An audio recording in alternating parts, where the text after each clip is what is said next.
Queridos irmãos e irmãs, nós ouvimos do profeta Ezequiel a primeira leitura de hoje.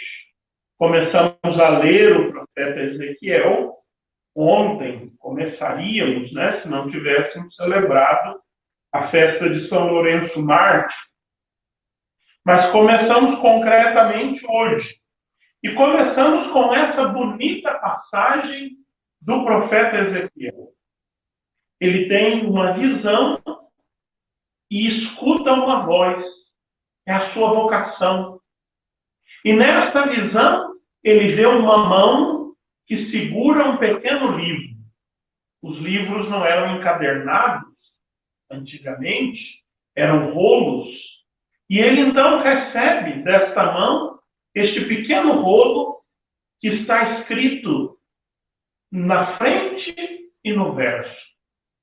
E a voz que fala com ele diz: come.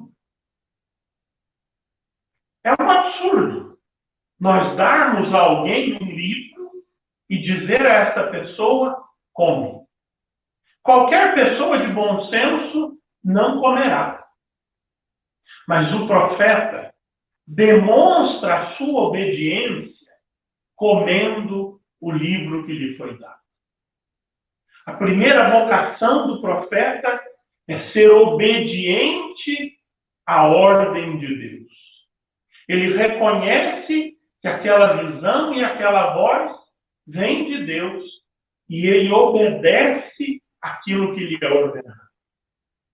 Depois, essa voz diz a ele: coma essas palavras, coma esse livro, para que depois você vá alimentar os outros com a sua palavra. Ou seja, aquilo que o profeta anuncia não é a sua própria palavra, mas é a palavra dada por Deus e digerida por ele. O profeta é aquele que recebe de Deus, digere a palavra, ou seja, faz encontrar a vontade de Deus com o contexto histórico em que se vive, e ele então alimenta o povo de Deus com a palavra vinda do próprio Deus, mas mediada por ele, digerida por ele, encarnada na realidade por ele, profeta. Essa palavra, no princípio, quando o profeta começa a comê-la, ela é amarga como fel. Mas à medida que ele persevera, essa palavra vai se tornando doce, mais doce do que o mel. A segunda vocação do profeta, se a primeira é a obediência, a segunda é a perseverança. Nós deveríamos aprender com o profeta Ezequiel a perseverar na palavra de Deus. Muitas vezes, nós não nos deleitamos, nós não encontramos prazer na palavra de Deus, porque não perseveramos o necessário. Quando a palavra começa a ficar amarga na nossa boca, quando a palavra começa a nos desinstalar, quando a palavra começa a nos tirar dos nossos comodismos, nós já largamos a palavra para lá. E o profeta nos ensina que é preciso perseverar na palavra. Se nós perseverarmos, nós encontraremos gozo nela. Nós encontraremos nela o deleite. Ela se tornará para nós mais doce do que o mel. Não existe deleite na palavra de Deus sem perseverança.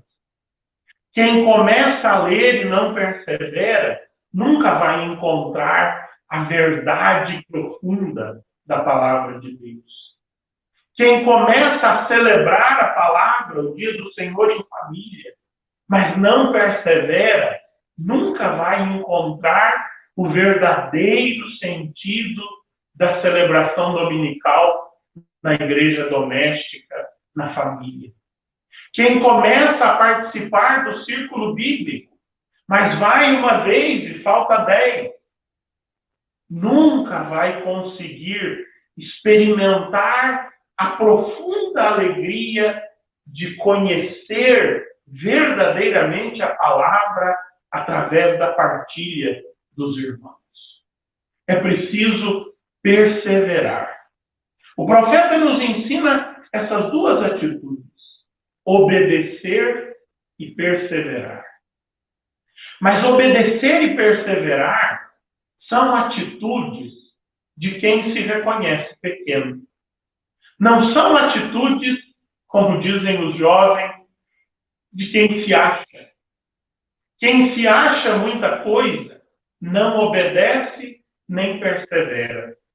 Não obedece por quê? Porque quer que a sua vontade seja soberana. Vive sob o império da própria vontade. E não persevera por quê? Porque escravo dos seus prazeres, escravo dos seus deleites, não consegue passar pelo amargor da palavra até chegar à sua doçura. Por isso o Evangelho nos diz que o segredo do reino é ser pequeno, é ser como crianças, é ser como servos, é ser como escravos. A palavra grega que o Evangelho usa para dizer criança, ela servia também para dizer servo ou escravo. Porque a criança, o servo e o escravo são aqueles que não são donos da sua própria vontade. São aqueles que devem fazer a vontade daquele que é maior. Muito embora hoje as crianças, muitas vezes, estejam sendo educadas para fazer as suas vontades. E isso é um grande erro na educação dos filhos. Eu costumo dizer que antigamente a gente chegava ao restaurante, não era nada comum ir ao restaurante quando eu era criança, por exemplo. Era algo caro, que não estava sempre ao nosso alcance. Mas quando nós chegávamos ao restaurante, o pai ou a mãe diziam: você vai se sentar aqui e você vai comer isso e aquilo e aquilo. Hoje, as famílias chegam ao restaurante e já na porta perguntam à criança de 2, 3 anos: benzinho, onde você quer se sentar? O que você vai querer comer hoje? Hoje nós erramos na educação das crianças quando não lhes ensinamos a virtude da obediência. Se hoje a criança não obedece os pais, amanhã ela não obedecerá às leis e nunca obedecerá aos mandamentos de Deus.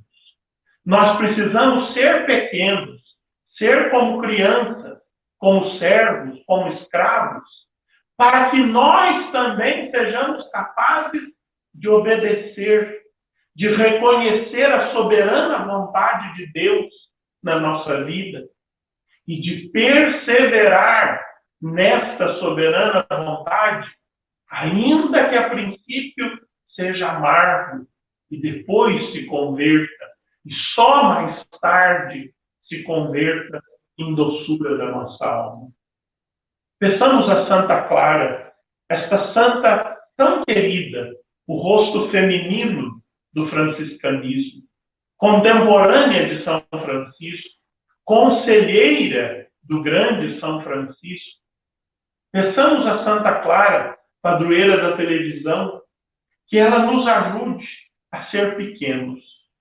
Ela que fundou as Damas Pobres, que são o rosto feminino da ordem dos frades menores, da ordem dos menores. O franciscanismo, sem dúvida, ou para dizer de uma forma bem moderna, o francisclarianismo, sem dúvida, é uma forma, é uma escola de minoridade, que nos ensina a ser como crianças, que nos ensina a ser como servos, para que nós obedeçamos e perseveremos. e Santa Clara, rogue por nós. Amém.